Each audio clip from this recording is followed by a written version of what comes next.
Hello Rohan, welcome to electrical energy games. एक आपको छोटी सी और काफ़ी महत्वपूर्ण अपडेट आपको देनी थी गाइस। अभी भी रिसेंटली महाट्रांसको ने उनके ऑफिशियल वेबसाइट के ऊपर आज ही के दिन आप देख सकते हो 9 जुलाई 2022 को एक नोटिस जारी कर दी गई, वहाँ पे उन्होंने बोला है कि आपकी जो एग्जामिनेशन होने वाली थी assistant engineer transmission, telecommunication and civil engineer, इन तीनों की जो एग्जामिनेशन जो 16 और 17 तारीख को शेड्यूल की गई थी, आने वाले कुछ ही दिनों में आपकी उसकी एग्जामिनेशन हुई थी। काफ़ी सारे एस्पिरेंट्स उसके लिए वेट कर रहे थे एडमिट कार्ड के लिए, बट उन्होंने मेंशन कर दिया गया कि online test for the post of assistant engineer transmission tele and civil against advertisement number 4 2022 schedule on 16th of July and 17th of July has been postponed due to some administrative reason। कुछ administrative reasons के द्वारा इसको postpone कर दिया गया है। अभी अभी इसका जो नया डेट है, ठीक है, अभी उन्होंने मेंशन नहीं किया, लेकिन हम लोग एक्सपेक्ट कर सकते हैं कि कुछ ही दिनों में we can expect in starting of August. ठीक है, अगर हम लोग इतना भी एक्सपेक्ट नहीं कर सकते कि नेक्स्ट वीक में ही आपकी एग्जामिनेशन आ सके, फिर भी हम लोग एक सेफर बैंड लेके चलते तो 15 डेज का हम लोग एक सेफ बैंड लेके चल सकते हैं। ठीक है, क्योंकि उन्होंने ये पोस्टपोन कर दिए, तो आप एक काम कर लीजिएगा, इसको ऐसे कंसिडर कीजिएगा कि आपकी अगस्त के एंड में एग्जामिनेशन। इस तरीके से अगर आप इसको डिले करोगे और आपकी एग्जामिनेशन की जो प्रिपरेशन है उसको जो आप डिले कर दोगे तो काफ़ी इसको आपको नुकसान हो जाएगा गाइस। ठीक है, जहाँ पे उन्होंने फिर से एक नेक्स्ट पॉइंट में बोला गया कि revise schedule of the online test of this post will be notified on the company's website. ठीक है, जब भी वो उसका नोटिफिकेशन आता है तो मैं आपको प्रोवाइड करा दूंगा। आज ही के दिन अभी भी रिसेंटली इसका नोटिफिकेशन आया है। काफ़ी सारे स्टूडेंट्स इसके बारे में अनअवेयर होंगे और उनकी जो स्ट्रैटेजीज होंगी वो डिपेंड कर रही होंगी depending upon the 16th and 17th को। ठीक है, क्योंकि 16th को आपका ट्रांसमिशन का पेपर था, तो उस चीज़ों को ध्यान में रखते हुए मैं आपको एक चीज़ बता दूँ कि आपकी नई स्ट्रेटेजीज क्या क्या होने वाली है और क्या क्या आपको अप्रोचेस चेंज करने पड़ेगी अगर आपका एग्जामिनेशन पोस्टपोन होता है तो। क्योंकि आप अभी जो रिवीजन कर रहे थे 16 और 17 को ध्यान में लेते हुए, अभी आपका पोस्टपोन हो चुका है, आपको नहीं पता कि आपकी एग्जामिनेशन कब होने वाली, उसी के रिगार्डिंग में सारी चीज़ें बताने वाला होगा। ठीक है, आपको एक बार महाट्रांसको का एग्जामिनेशन पैटर्न तो काफ़ी सारे स्टूडेंट्स को पता ही होगा अभी तक कि आपको किस तरीके से क्वेश्चन को अटेम्प्ट करना है। ठीक है, 50 क्वेश्चन जो आपको टेक्निकल के 110 मार्क्स के लिए रहते हैं। ठीक है, उसके रिगार्डिंग में सारी चीज़ें बताने वाला, आपको क्या अप्रोच रखना चाहिए कि 100% आपका सिलेक्शन हो इस बारे में। ठीक है, और ये जो सिलेक्शन मैं आपको बता दे रहा हूँ, ये हमने काफ़ी सारे एस्पिरेंट्स के साथ में कम्युनिकेट करके जो उनकी स्ट्रेटेजीज चल रही है उस सब भी को एनालाइज करके आपको बता दे रहा हूँ कि क्या वो सही जा रही है या क्या फिर वो गलत जा रहा है। ठीक है, रिसेंटली हमने कुछ एस्पिरेंट्स के साथ में कम्युनिकेट किया, टेलीफोनिक कम्युनिकेशन किया, और उसी के बेसिस पे मैं आपको ये चीज़ें बता दे रहा हूँ कि कहाँ आप गलत जा रहे हो। ठीक है, जो आपको नहीं जाना चाहिए। ठीक है, आपको पता है मैम ने रीजनिंग, कॉन्ट्स और मराठी के जो तीनों भी सेक्शन है वो कंप्लीट कर दिए। ठीक है, उसके बारे में मैं जानकारी देने वाला हूँ, और आपको जो टेक्निकल में क्या क्या चीज़ें पढ़नी है और क्या क्या चीज़ें अवॉइड करनी है ये भी मैं आपको बता देता हूँ आने वाले कुछ डेज में। क्योंकि आपकी जो 16-17 की जो एग्जामिनेशन है वो तो अभी पोस्टपोन हो चुकी है। ठीक है, तो उसके बारे में मैं सारी चीज़ें बता देता हूँ। अभी देखिए, एक चीज़ आपको मैं मेंशन कर देता हूँ, काफ़ी सारे एस्पिरेंट जो है, ठीक है, इस professional knowledge that means technical को लेके काफ़ी सीरियस है, होना भी चाहिए, क्योंकि 50 मार्क्स जो है, 50 क्वेश्चन जो है आपको 110 मार्क्स का रहे हैं। लेकिन क्या आपने सोच के देखा, क्या प्रीवियसली जो एस्पिरेंट जिनका सिलेक्शन नहीं हुआ उनको आप एक बार पूछ के देखा कि उनका सिलेक्शन क्यों नहीं हुआ था? जस्ट बिकॉज कि उन्होंने ये नॉन टेक्निकल को काफ़ी टेकन फॉर ग्रांटेड ले लिया था। और अभी भी काफ़ी एस्पिरेंट जो है हम लोग अभी देख रहे हैं कि वो अभी से प्रैक्टिस करना शुरू कर रहे हैं रीजनिंग की। ये गाइस, रीजनिंग इतना ईजी चीज़ नहीं है। जो क्वेश्चन आपको प्रीवियसली पूछे गए थे, अगर इस बार पजल और सिटिंग अरेंजमेंट के ऊपर काफ़ी अगर फोकस होता है तो क्या आप इस 5 क्वेश्चन को सॉल्व करने के लिए 5 से 6 मिनट लगा दोगे या फिर 7 मिनट लगा दोगे? नहीं, बिल्कुल नहीं है। इसीलिए मैम ने एक अप्रोच बताया कि किस तरीके से आपको 2 से 3 मिनट में सिटिंग अरेंजमेंट रीजनिंग को अटेम्प्ट करना है। उसी तरीके से क्वांटिटेटिव एप्टीट्यूड को काफ़ी स्टूडेंट्स डर रहे थे और इसको स्किप करके वो मराठी के जो पेपर है, ठीक है, मराठी का जो क्वेश्चन है 20 क्वेश्चन, इसमें स्कोर करने की कोशिश कर रहे थे। ये हमारा रिव्यू है, ठीक है, जो जिस तरीके से एस्पिरेंट्स ने बताया, जिस तरीके से डिस्कशंस होते हैं ग्रुप्स के ऊपर, ठीक है, उसके अकॉर्डिंगली। बट नहीं, ये चीज़ें गलत है गाइस। ठीक है, आपको तीनों भी इक्वली प्रिपेयर करना होगा, और इसके लिए काफ़ी जो शेड्यूल है ये मैं आपको ऑलरेडी बता देता हूँ। देखिए, ऑलरेडी क्लासेस का जो शेड्यूल है वो कंप्लीट हो चुका है, उसको जाके देख सकते हो। ठीक है, इसके पहले मैं आपको सबसे पहले तो टेक्निकल की चीज़ें बताऊंगा, फिर उसके बाद हम लोग इसको मूव ऑन करेंगे। ठीक है, हमारे जो रेगुलर सेशन जो है ट्रांसको के लिए 9th नंबर का सेशन हमारा येस्टरडे कल ही अपलोड हो गया था। ठीक है, अगर आपने नहीं देखा होगा तो डेफिनेटली जाके चेकआउट कीजिएगा। कल रात में हमने 11 o'clock इसको अपलोड किया था। नए इंपॉर्टेंट क्वेश्चंस के सेट हमने इसको अपलोड किए थे instead of subject wise set. ठीक है, अभी आपकी जो एग्जामिनेशन पोस्टपोन हो चुकी है उसके अकॉर्डिंगली हम हमारे प्लानिंग को चेंज करके आपको रेगुलर सेशंस प्रोवाइड करा देंगे डिफरेंट टॉपिक्स के ऊपर। ओके, अब देखिए, क्या आपका इन 15 डेज में, मैं तो सीधा ये मान के चल रहा हूँ कि आपकी 16 तारीख को एग्जाम थी, ये 30 अगस्त को हो रही है, जस्ट फॉर अ कंसिडरेशन। ठीक है, आपको एक्स्ट्रा टाइम मिलता है, ठीक है, 1 वीक का, 7 डेज का। ठीक है, तो हम लोग ये एडिशनल हम लोग मान लेते हैं। अब देखिए, 30 अगस्त को आपको एग्जामिनेशन होने वाली है। और क्या आपको एक चीज़ मैं बता देता हूँ, क्या आपने न्यूमेरिकल की प्रैक्टिस कर ली? हाँ, काफ़ी सारे एस्पिरेंट जो है वो न्यूमेरिकल को ज़्यादा अप्रोच कर रहे हैं। प्लस नेक्स्ट उनका जो अप्रोच रह रहा है वो 10,000 प्लस MCQ की बुक को लेके वो सीरियस है और उसी को जाके रिवाइज करने की कोशिश कर रहे कॉन्सेप्ट। लेकिन यहाँ पे गलत हो रहे। अब उसके पहले आप मुझे बताइए, क्या आपने पूरी थ्योरी कंप्लीट कर दी? हाँ या नहीं? आप खुद से क्वेश्चन कीजिएगा। अगर हाँ तो काफ़ी अच्छी बात है, आप क्वेश्चन की ओर मूव ऑन करें। नहीं, लेकिन नहीं, क्या हाँ सर हमने 6 महीने पहले, 1 साल पहले पूरी थ्योरी कंप्लीट करके रखी, हमने गेट की कोचिंग भी कंप्लीट करके रखी है, ठीक है, और हम लोग डायरेक्टली क्वेश्चन को सॉल्व कर रहे हैं। ये बिल्कुल भी गलत अप्रोच है गाइस, ठीक है, ध्यान में रख लीजिएगा। अभी मैं आपको बता देता रहा हूँ, इन सब गलतियों की वजह से सिलेक्शन होना काफ़ी दूर हो जाता है, ठीक है। ध्यान से सुनिएगा बात। अब आज ही के दिन मैं आपको सारी चीज़ें बता देता हूँ, क्योंकि एग्जाम पोस्टपोन हो चुके हैं। हालांकि मैं इसका एग्जाम को किस तरीके से अप्रोच करने का सेशन में लाने वाला था जल्दी, लेकिन इसका एग्जाम पोस्टपोन हो चुका है, तो हम लोग बाद में डिस्कस करेंगे ये पेपर को कैसे अप्रोच करना है। फिलहाल आपकी प्रिपरेशन को तो ध्यान देते हैं, उसके बाद हम लोग वो चीज़ें डिस्कस करेंगे। काफ़ी सारे एस्पिरेंट्स हमें कहते हैं कि जो गेट के प्रिपरेशन हो चुके हैं, ठीक है, अब डायरेक्टली वो कोई भी क्वेश्चन का सेट हो, ठीक है, उसको अटेम्प्ट करने की कोशिश करते हैं। बट मुझे बताइए, क्या आपका थियोरी, क्या आपके फंडामेंटल, ठीक है, वो क्लियर है? ठीक है, अगर नहीं तो आप इस बुक्स को सॉल्व करने के लिए, जो क्वेश्चंस के सेट्स को सॉल्व करने के लिए क्यों आप उसमें ज़्यादा आपकी जल्दबाजी कर रहे हो, बिल्कुल भी मत कीजिएगा। देखिए होता क्या है, न्यूमेरिकल अगर आपके एग्जामिनेशन में पूछ जाते हैं तो वो काफ़ी कम न्यूमेरिकल आते हैं, क्योंकि इसमें कैलकुलेटर अलाउड नहीं है। करेक्ट, कैलकुलेटर अलाउड नहीं है, तो वहाँ पे न्यूमेरिकल का जो लेवल रहेगा वो आपका डुएबल रहेगा, ठीक है। आप खुद से जो इजी कैलकुलेशन होते हैं, ठीक है, अगर आपका थोड़ा सा कैलकुलेशन भी होता है तो वो आप कर सकते हैं, ठीक है। नॉट लाइक कि आपको गेट में जिस तरीके हर पॉइंट पे आपको कैलकुलेटर निकालना रहता है, ठीक है, इस तरीके से अप्रोच नहीं रहेगा। लेकिन आप देखिए, एक चीज़ सोच के देखिएगा, इलेक्ट्रिकल इंजीनियरिंग में काफ़ी सारे सिलेबस सब्जेक्ट्स आते हैं, ठीक है। कंट्रोल सिस्टम हो गया, मशीन्स हो गया, ठीक है, मशीन्स में काफ़ी डिफरेंट टॉपिक्स आते हैं, जैसे ट्रांसफार्मर, सिंगल फेज, 3 फेज, ठीक है, induction motor, synchronous machine and बाकी मशीन्स वगैरह हो गया, ठीक है। बाकी पावर सिस्टम में हमारे पास स्विच गियर आता है, जनरेशन, ट्रांसमिशन, डिस्ट्रीब्यूशन, उसमें भी अलग अलग टॉपिक्स आते हैं, ठीक है। इसके बाद में अगर हम लोग यूटिलाइजेशन पे जाते हैं तो इसमें भी अलग अलग टॉपिक, ऐसे हर एक अलग अलग टॉपिक है। अब ये जो स्पेक्ट्रम है, ये जो बैंड है हमारा, यहाँ से क्वेश्चन पूछे जाने हैं। ये अगर हम लोग मान लेते कंप्लीटली इलेक्ट्रिकल इंजीनियरिंग, ठीक है, इलेक्ट्रिकल इंजीनियरिंग हम लोग इसको मान लेते, क्वेश्चन कितने पूछे जाने वाले? 50 क्वेश्चन, करेक्ट।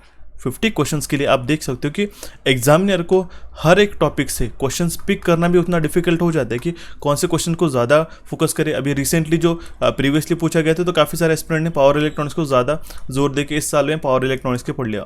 डेफिनेटली आपको करना चाहिए पावर इलेक्ट्रॉनिक्स, ये मैं आपको मना नहीं करता हूँ कि आपको पावर इलेक्ट्रॉनिक्स को फोकस ना करो, बट लेकिन क्यों आप इसमें 50% आपको पावर इलेक्ट्रॉनिक्स के लिए फोकस कर रहे हो और रेस्ट 50% जो है वो आप कंप्लीट इलेक्ट्रिकल इंजीनियरिंग के बाकी सब्जेक्ट को दे रहे हो? ये तो स्ट्रैटेजी गलत हो जाएगी। क्यों आप इसको 10% क्यों ना देते हो? ठीक है, आप इसको 10% फोकस कीजिएगा, बाकी आपके जो टॉपिक्स रहते हैं उसको भी इक्वली फोकस कीजिएगा। अब देखिए, मैंने आपको एक चीज़ बता दी कि काफ़ी सारे एस्पिरेंट न्यूमेरिकल को फोकस करें, करेक्ट, न्यूमेरिकल को फोकस करें, न्यूमेरिकल सॉल्व करें, ठीक है, सर्किट्स को सॉल्व करें। क्या आप मुझे बताइए, नंबर ऑफ न्यूमेरिकल सॉल्व करने से ही आपके क्वेश्चंस बन जाएंगे क्या एग्जामिनेशन में? नहीं। एक चीज़ मैं आपको देता हूँ, जो एस्पिरेंट्स 50 क्वेश्चंस को 50 ऑन 50 क्वेश्चंस को टारगेट करने की कोशिश करें, वो भी गलत है, ठीक है। 50 ऑन आपका जो ऑन एन एवरेज में आपको बता देता हूँ 40 से लेके भी आपका, ठीक है, मैं आपको एक मॉडरेट लेवल का एग्जामिनेशन को देखिए मैं आपको मेंशन कर देता हूँ, ठीक है, कंडीशन है कुछ मॉडरेट लेवल का अगर पेपर आता है 40 से लेके 45 क्वेश्चंस भी अगर आप एक्यूरेटली सॉल्व करते हैं, मान लो किसी एस्पिरेंट ने 42 क्वेश्चन से एक्यूरेटली सॉल्व कर दिया आउट ऑफ 50 क्वेश्चन, क्या उसका सिलेक्शन होगा? डेफिनेटली इसका भी सिलेक्शन होगा। किसी एस्पिरेंट ने 40 क्वेश्चन सॉल्व कर दिया आउट ऑफ 50 क्वेश्चन एक्यूरेटली, लेकिन इसका सिलेक्शन होगा, डेफिनेटली इसका सिलेक्शन भी होगा, प्रोवाइडेड उन्होंने जो 80 क्वेश्चन है गाइज रीजनिंग, एप्टीट्यूड और नॉन मराठी के, उन्होंने प्रॉपर टाइम पे और प्रॉपर कम समय में काफ़ी क्विकली एक्यूरेटली अटेम्प्ट करके आए होंगे, ठीक है, क्योंकि रीजनिंग के जो 40 क्वेश्चन है उसमें भी काफ़ी बड़ा स्पेक्ट्रम होता है गाइस। इसलिए मैं आपको बता रहा हूँ, मैम के जो रीजनिंग के, चाहे जहाँ से भी आप प्रिपेयर करें, नॉट नेसेसरी कि मैं आपको एक इंसिस्ट कर रहा हूँ किसी चीज़ के लिए, बट जो 40 क्वेश्चन में आप कितना टाइम ले रहे हो, ठीक है। सबसे पहले तो जो आपका जो रेस है, आपकी जो सबसे पहले दौड़ है आपकी टाइम के साथ ही है, ठीक है, कि कितना टाइम में आप क्वेश्चन सॉल्व कर पा रहे हो, ठीक है। अब मुझे बताओ 20 क्वेश्चन एप्टीट्यूड के, क्या वो ईजी क्वेश्चन है? क्या वो JEE लेवल के क्वेश्चन है? नहीं, बिल्कुल भी नहीं गाइस, ठीक है। इसलिए मैंने आपको बताया था कि जो अपने बोर्ड सेंस स्ट्रीम वगैरह हो गया, ठीक है, टाइम डिस्टेंस स्पीड के जो क्वेश्चन है, क्रिटिकल क्वेश्चन 250 क्वेश्चन उन्होंने मैम में कराए, क्या वो आपको आते हैं? ठीक है, ये आप उसको जान लीजिएगा, ठीक है। इसको आपको सॉल्व करने के लिए कितना टाइम लगता है ये देख लीजिएगा। हालांकि मराठी के 20 क्वेश्चन आप रीड एंड रीड करके भी सॉल्व कर सकते हो, ठीक है। लेकिन इसमें से भी कितने क्वेश्चन कॉन्सेप्ट अगर आपको आते हैं ये भी आपको पता होना चाहिए। इसका भी अगर आपको इजी आता है डिफिकल्ट आता है ये हमें नहीं पता। अब हम लोग जो बात कर रहे हैं कि आपका न्यूमेरिकल हो जाने के बाद, ठीक है, जो न्यूमेरिकल होने के बाद आपको थ्योरी आता है क्या, नहीं। थ्योरी को आप बिना थ्योरी को स्किप करके अपने डायरेक्टली क्वेश्चन को सॉल्व करने के लिए इस बुक के ले लिया, कोई भी बुक को ले लिया मान लो आपके प्रिपरेशन के लिए। मैं ये रिकमेंड ना करूँ कि आप इस बुक को सॉल्व मत कीजिएगा, लेकिन उसके पहले मेरा ये इंसिस्ट है गाइस कि फंडामेंटल आपके क्लियर होना चाहिए, ठीक है। कॉन्सेप्ट इज द की, ये मेरा काफ़ी दिनों से आपको बोलते आ रहा हूँ। कॉन्सेप्ट अगर आपके क्लियर नहीं तो कितने भी क्वेश्चन सॉल्व कर लो, आपको एग्जामिनेशन में कन्फ्यूजन होना है। आप अभी क्या कीजिएगा 15 डेज में, अब देखिए 15 डेज में क्या कीजिएगा आगे आने वाले, ठीक है। आपका जो सारा थ्योरी है, ठीक है, अगर आपने पढ़ के रखा होगा काफ़ी अच्छी बात है ऑलरेडी, ठीक है। अगर आपका थ्योरी जो है फंडामेंटल्स है हर एक सब्जेक्ट्स को लेके, कॉन्सेप्ट जो है वो अगर आपके क्लियर नहीं होंगे तो रीड एंड राइट, उसको रीड कीजिएगा अच्छी तरीके से, थॉरोली रीड कीजिएगा। आपके दिन में से अगर आप पढ़ाई करोगे तो दो घंटा आप तो ऑलरेडी, मैं आपको बता देता हूँ, उसके एडिशनली आप उसको पढ़ने की कोशिश कीजिएगा। चाहे कोई भी रेफरेंसेस बुक हो, अच्छे मल्टीपल रेफरेंसेस बुक को रेफर कीजिएगा, ठीक है, जो भी आपके पास अवेलेबल है। लेकिन इसके जो कॉन्सेप्ट्स होते हैं वो, ठीक है,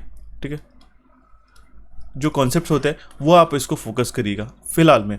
उसी के साथ जो आप अगर प्रिपरेशन करना चाहते हो क्वेश्चंस की वो भी आप कीजिएगा उसके साथ। लेकिन मैं ये बिल्कुल ये बोलना नहीं चाहूँगा कि आप थ्योरी छोड़ के डायरेक्टली क्वेश्चंस की ओर मूव ऑन करें, यहाँ से आप ही को नुकसान है गाइस। ये बात अभी से ध्यान में रख लो, ठीक है। अगर पेपर जो है वो सारा थ्योरी बेस्ड आता है तो क्या आपको वो क्वेश्चन आते हैं क्या, नहीं, यहाँ पर भी गलत हो जाती है। अभी रिसेंटली हमने जो एस्पिरेंट्स के बात किया उन्होंने काफ़ी सारे न्यूमेरिकल्स के और फोकस किया गाइस, ठीक है।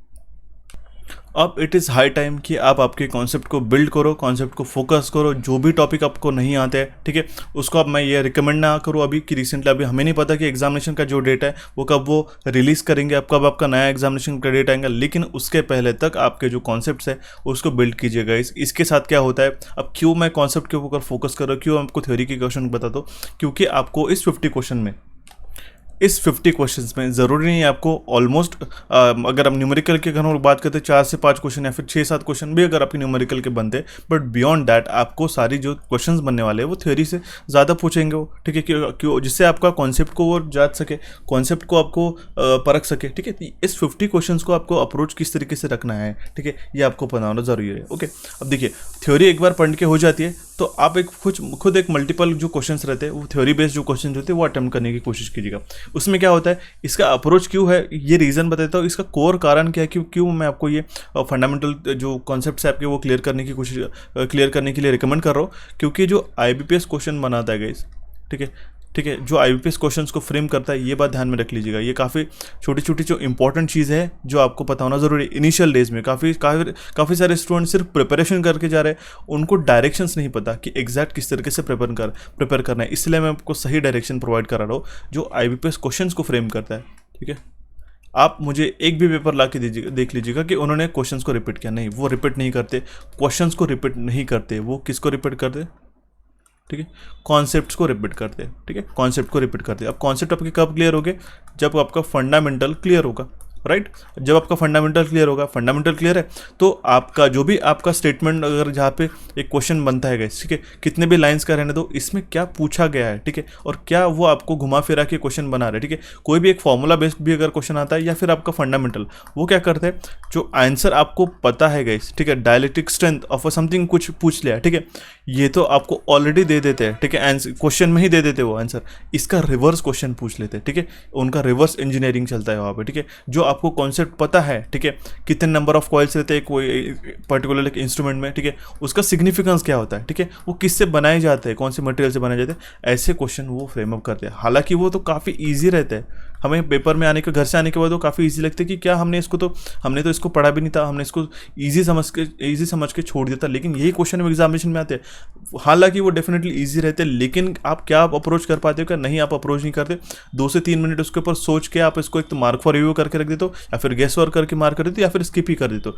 दोनों में आपका लॉस है, ठीक है। अगर आप इसमें मार्क कर रहे हो और गलत होता है तो आपका 1.25, अगर हम लोग देखिए एक 1 सेकेंड 2.2 मार्क का अगर आपका क्वेश्चन है, अगर आप लूज कर रहे होगे, ठीक है, तो इस 2.2 मार्क्स प्लस इसका 0.5 मार्क्स अगर हम लोग कंसिडर कर लेते हैं, 0.55 मार्क्स होता है हालांकि, ठीक है, 0.55 मार्क्स, ये इतना तो आप कंबाइंडली मार्क लूज कर रहे हो, और इसके पीछे दिया हुआ आपका वक्त, ठीक है, कितने भी मिनट दे रहे हो, ठीक है।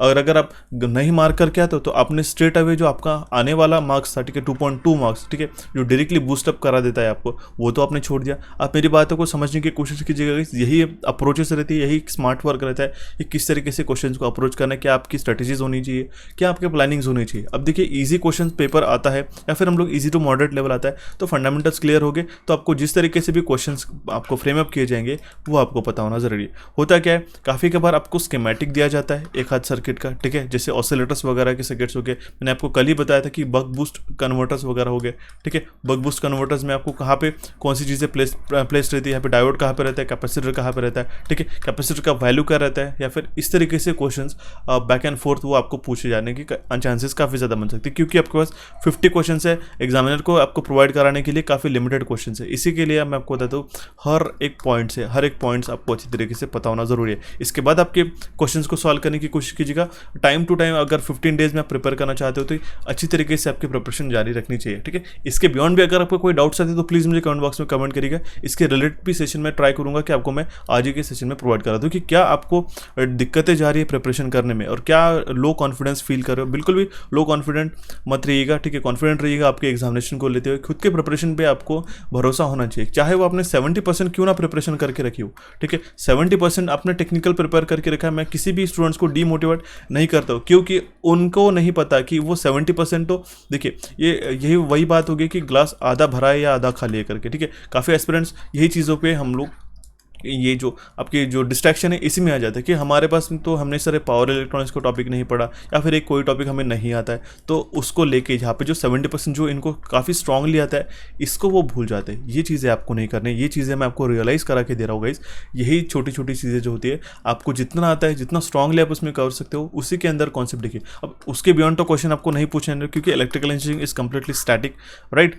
तो ये सारी चीज़ों को आपको ध्यान में रख के आपके प्रिपरेशन को स्ट्रैटेजी एनालाइज करने में आपको कोई भी ऐसा स्टडी प्लान आपको डायरेक्टली मेंशन नहीं कर रहा हूं, लेकिन जो चीज़ें मैं स्टडी प्लान के रिलेटेड मैंने आपको बताया, यही आपका स्टडी प्लान होने वाला है। Time to time, person to person vary करता है, हमें नहीं पता। काफ़ी सारे एस्पिरेंट्स हमसे जुड़े हुए, आप देख सकते हो कि अराउंड थाउजेंड्स ऑफ एस्पिरेंट्स हमारे एक ही सेशन को देखते गए, ठीक है। आप देख सकते हो आपको कितना सारा क्राउड ऑलरेडी कॉम्पिटिशन में है, उनके अकॉर्डिंगली आपकी क्या स्ट्रेटजीज है वो आपको ध्यान में रखना होगा, ठीक है। नॉट लाइक कि आप बाकी भेड़चाल कर रहे हो, बाकी एस्पिरेंट जिस तरीके से अप्रोच करें उसी तरीके से आप अप्रोच करते हो, ठीक है। तो ये बात आपको ध्यान में रखने की, ये हो गया हमारे टेक्निकल से रिलेटेड। अब आपको नॉन टेक्निकल के लिए बता देता हूँ, मैम ने जो कोर्सेज रिलीज किए थे, सबसे पहले उन्होंने जो मराठी से शुरू किया था, देन उन्होंने कॉन्ट्स को कंप्लीट किया, देन अभी रीजनिंग का कंप्लीट हो चुका है रिसेंटली, ठीक है। इसके ई बुक्स प्लस इसके जो क्वेश्चंस हैं, ठीक है, ये अच्छी तरीके से पढ़ के रखे। मैं डेफिनेटली रिकमेंड करना चाहूँगा, अगर तीनों भी कोर्सेज को आप ज्वाइन करते हो, ठीक है। जिन भी एस्पिरेंट्स ने, अभी क्या हुआ था रिसेंटली, वो कोर्स इसको ज्वाइन करने के लिए उनको ये लग रहा था कि हमारी एग्जामिनेशन तो काफ़ी रिसेंटली है, कुछ ही दिनों में आने वाले, लेकिन अभी आपको एग्जामिनेशन के लिए टाइम मिल चुका है। तो आप अभी, मैं बता देता हूँ, आज से डेफिनेटली मराठी का एक सेशन, क्वांट्स का एक सेशन और रीजनिंग का एक session daily practice, daily watch कीजिएगा। और उसी के बाद जो प्रैक्टिस क्वेश्चन उन्होंने मेंशन करके रखे, तो उसको प्रैक्टिस करने की कोशिश कीजिएगा। उन्होंने जो चीज़ें बताई है, ठीक है, जो आपको स्टडी प्लान बताया, ठीक है, जो उसका आपको ट्रिक्स बताई है, ठीक है, किस तरीके से अप्रोच होना चाहिए, वो आप देख लीजिएगा, ठीक है। कि एक जो एस्पिरेंट सेलेक्टेड होता है, उनके जो आपको टिप्स मिलती है, ठीक है, किस तरीके से क्वेश्चंस को स्किप करना है, किस तरीके से क्वेश्चन को आपको ऑप्शंस को स्किप करना है, ये सारी चीज़ें मैम ने डिटेल में बताई है, ठीक है, जो रेगुलर सेशन में पॉसिबल भी नहीं हो पाती थी, ठीक है। तो मराठी का अगर आपने नहीं देखा होगा तो सारे कोर्सेज की जो वैलिडिटी है, इसमें आपको कोई भी चिंता करने की ज़रूरत नहीं है। आपको आने वाले हर एक कोर्सेज के लिए भी, आपके हर एक एग्जामिनेशन के लिए भी काम में आने वाला। मराठी को लिए उन्होंने सारी जो टॉपिक्स है वो क्लियर करा के रख दिए। ये जो आपको कोड दिख रहा है, ये कूपन कोड है, ठीक है, जिससे आपको डायरेक्टली इसका जो वैल्यू है वो हाफ होकर आपको 99 रुपीज़ में मिल जाएगा। जैसे ओनली 50 आपको रीजनिंग के लिए लगाना है, ठीक है, मराठी के लिए फ्लैट 50 एंड न्यू 50 जो है हमारे क्वांट्स के लिए। इसके जो टॉपिक्स है मैं आपको बताता हूँ। रीजनिंग के लिए आप सोच सकते हो, देखिए रीजनिंग में इतने सारे टॉपिक्स उन्होंने कवर करा है, मैंने एग्जैक्ट अभी सारे टॉपिक्स कवर हो चुके हैं, इसलिए मैंने आपको टाइम मेंशन करके रखा है, ओके।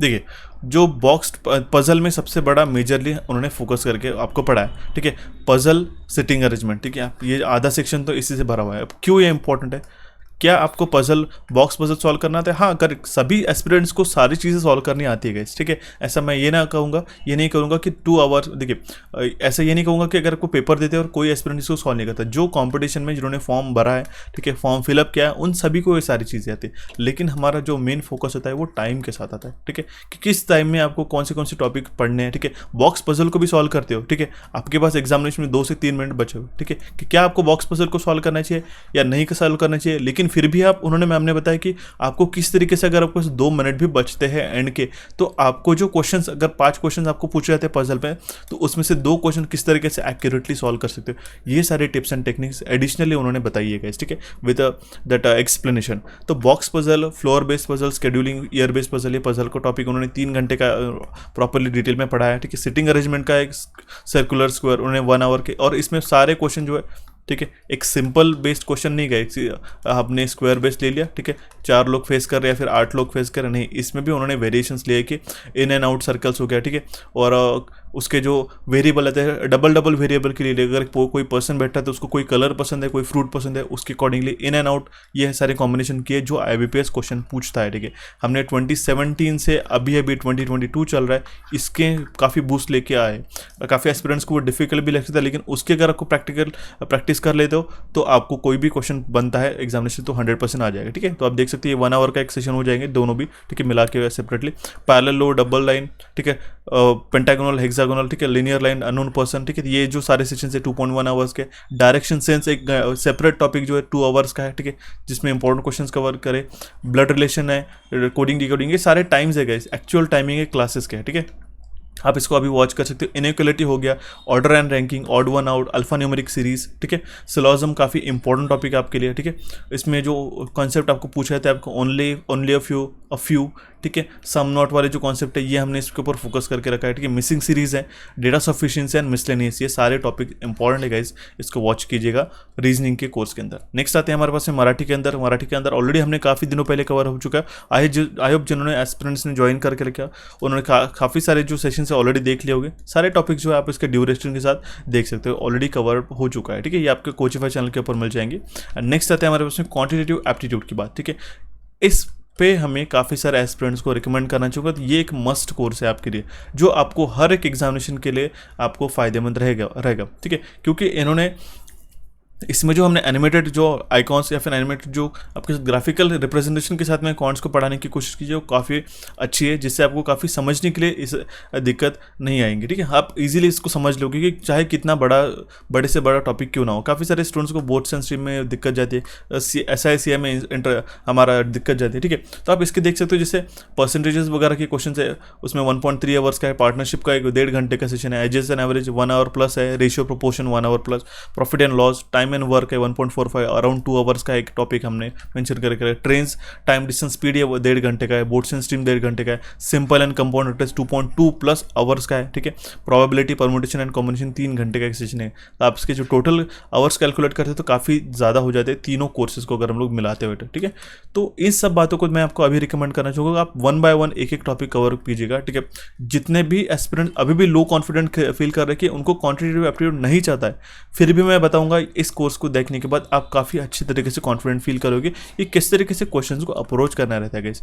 ये अगर आप कंबाइंडली चीज़ें प्रिपेयर करते हो दोनों भी, ठीक है, चाहे वो टेक हो चाहे वो नॉन टेक है, दोनों भी आप अच्छी तरीके से प्रिपरेशन रखते हो, ठीक है। दोनों भी इक्वली लेके चलना है, आपकी रीजनिंग से प्रैक्टिस छूटनी नहीं चाहिए, ठीक है। अगर इसके बियॉन्ड भी अगर आपको कोई रिक्वेस्ट होगी मैम से यार मुझसे, तो आप मुझे डेफिनेटली आज ही इसी कमेंट बॉक्स के अंदर कमेंट करके पूछ सकते हो, ठीक है। मैं ट्राई करूँगा कि इसके अकॉर्डिंग जो भी सोल्यूशन है आपको मैं प्रोवाइड करा दूँ।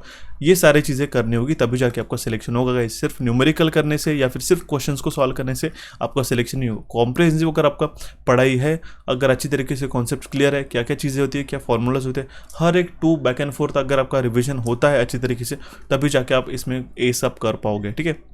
उसी के साथ आपने अगर मॉक टेस्ट पूरा दे दिया होगा, ठीक है, महाट्रांस को, तो काफ़ी अच्छी बात है। अगर आपने फिर भी उसको ज्वाइन नहीं किया होगा तो उसको आप ज्वाइन करके इन 5 भी मॉक टेस्ट को देख सकते हो। 650 क्वेश्चन है, ठीक है। अब क्या करिएगा, आपके पास टाइम आ चुका है तो एक मॉक टेस्ट 2-2 दिन में एक बार देने की कोशिश कीजिएगा। हालांकि इसमें 2 अटेम्प्ट्स मैंने ऑलरेडी दे के रखे, उसमें जो क्वेश्चन पूछे गए, अब एक जो मैंने आपको बता दूँ, एक क्वेश्चन जो मैंने कोई भी डाला है, ठीक है, उसके रिलेटेड आप उसके जो बाकी जो क्वेश्चन आते हैं उसको आप फोकस करने की कोशिश कीजिएगा। होता क्या है कि एक क्वेश्चन के साथ ही साथ जो बाकी उसके कॉन्सेप्ट है ये आपके बिल्डअप हो जाएंगे। चाहे वो देखिए 50 क्वेश्चन है हम लोग मान लेते हैं, ठीक है, हर एक मॉक टेस्ट में मल्टीप्लाइड बाय 5, तो 250 क्वेश्चन के साथ जितने भी पॉसिबिलिटीज बनती है एक एक क्वेश्चन की, हर एक क्वेश्चन की, वो आप फोकस कीजिएगा जिससे आपके बाकी प्रिपरेशन हो सके, ठीक है। और बाकी साथ उसके साथ जो उसमें आपके रीजनिंग के क्वेश्चन है, ठीक है, जो आपको एप्टीट्यूड के क्वेश्चन नहीं आते उनको भी सॉल्व करने की कोशिश कीजिएगा। साथ ही साथ आपका नॉन टेक्निकल का भी प्रिपरेशन हो जाएगा। तो आप क्या कीजिएगा, आज हमारे एप्लीकेशन इलेक्ट्रिकल इंजीनियरिंग एमसीक्यूज और कोचिफाई से कनेक्टेड रहिएगा। दोनों भी एप्लीकेशन डाउनलोड कीजिएगा जो मैंने आपको कोर्सेज रिकमेंड किए,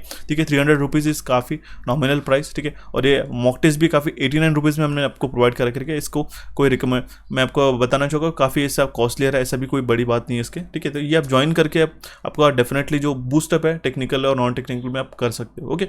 नॉन टेक्निकल के लिए अगर आप पर्टिकुलर भी कोई ज्वाइन करते हो, ठीक है, तो मैं आपको सबसे पहले तो क्वांट्स की बात करना चाहूँगा, दूसरी बात है रीजनिंग है, ठीक है, क्योंकि मराठी का तो हमने ऑलरेडी कंप्लीट कर दिया है, ठीक है। बट ये कुछ कुछ जो चीज़ें होती है कॉन्ट्स और रीजनिंग के, इसको भूल करके स्किप मत कीजिएगा। आपके जो थ्योरी है, थ्योरी क्लासेस है, ठीक है, जो आपके रेगुलर सेशन है वो आप वॉच करते रहिएगा यूट्यूब के ऊपर। उसके भी मैं ट्राई करता हूँ कि हर एक टॉपिक से क्वेश्चन पिक करूँ। स्विच गेयर एंड प्रोटेक्शन को हम लोग ट्राई करेंगे कि अलग अलग क्वेश्चन को प्रिपेयर करें, ठीक है। आपके एंड पे भी आप उसको कॉन्सेप्ट्स को बिल्डअप करने की कोशिश कीजिएगा, बिल्कुल भी क्वेश्चन की ओर मूव नहीं करना है, ठीक है। अगर प्रिसाइज अब देखें, थ्योरी पढ़ना मतलब क्या है कि ऐसा नहीं कि आपने बड़ी बड़ी बुक्स लेके उसको पढ़ना चालू कर दिया, नहीं, यहाँ पे भी नहीं। जो प्रिसाइज थ्योरी रहती है वो आप पढ़ने की कोशिश कीजिएगा, सो दैट उससे रिलेटेड आपको फंडामेंटल्स क्लियर हो सके। तो ये था हमारा कंप्लीट अपडेट जो आपके आने वाले डेज में स्टडी प्रिपरेशन प्लान वगैरह रहने वाले, ये सारी चीज़ें मैंने आपको बता दी गाइस, ओके। तो इसके रिलेटेड भी अगर आपको कोई रिक्वायरमेंट रहती है, कोई भी सवाल सुझाव जो भी आपके पास है क्वेरी में, तो मुझे डेफिनेटली कमेंट बॉक्स में कमेंट करिएगा। अभी हमारे पास टाइम है थोड़ा सा, ठीक है, ज़्यादा नहीं कहूँगा मैं, क्योंकि हम लोग अर्ली प्रेडिक्ट कर रहे हैं कि एग्जामिनेशन जल्दी हो जाए, और वही हमें करना हमारे लिए फ़ायदेमंद देगा, क्योंकि उसी के अकॉर्डिंग हम लोग हमारी स्पीड को बढ़ा पाएंगे। बिल्कुल भी लेथर्जिक होना नहीं है। काफ़ी सारे स्टूडेंट इस अपडेट को देख के बिल्कुल रिलैक्स हो जाएंगे, और ये होता है गाइस, ये ह्यूमन साइकोलॉजी होती है 80%, ठीक है। एक अगर आपको टास्क दिया गया कि जो आपको 2 दिन में कंप्लीट करना है एट एनी कॉस्ट, आप उसको 2 दिन में ही कंप्लीट करके रखोगे। और एक टास्क, सेम टास्क को आपको प्रोवाइड कर दिया और आपको बोला कि आपके पास 8 दिन है, तो आप उसको 8 दिन ही लगाओगे। क्या आप उसको 2 दिन में कंप्लीट नहीं कर सकते थे, लेकिन हमारे पास एक ह्यूमन साइकोलॉजी जो हो रही थी, हमारे पास टाइम आ गया तो हम लोग उसके अकॉर्डिंगली प्लानिंग बनाते हैं। बिल्कुल भी ऐसा नहीं करना है। आप जो इससे आप समझ लीजिएगा कि 16-17 तारीख के एग्जामिनेशन को लो, जिस तरीके से दौड़ रहे थे आप, जिस तरीके से प्रिपेयर कर रहे थे, उसी तरीके से प्रिपरेशन जारी रखने, तभी जाके आप और स्कोर अप कर पाओगे। देखिए इसमें क्या होगा, जो स्मार्ट लोग रहेंगे इसका, इस टाइम का काफ़ी अच्छी तरीके से फ़ायदा उठाएंगे, और वही आपको स्मार्टनेस आपके में लाना है और आपकी प्रिपरेशन को जारी रखना है guys. So thank you for watching this quick update and complete details about your upcoming Mahatransco examination. हमारे एप्लीकेशन को आप डाउनलोड कर सकते हो और हमारे चैनल को यहाँ पे क्लिक करके सब्सक्राइब कर सकते हो गाइस। आपका सब्सक्रिप्शन, एक सब्सक्रिप्शन और एक आपका लाइक मुझे काफ़ी मोटिवेट करता है आने वाले इसी तरीके से सेशंस को प्रोवाइड करने के लिए। टेलीग्राम चैनल पे ज्वाइन कीजिएगा, सो दैट हम लोग इंटरैक्टिव डिस्कशन आपके साथ करते रहे। सो thank you for watching this session guys, have a nice day.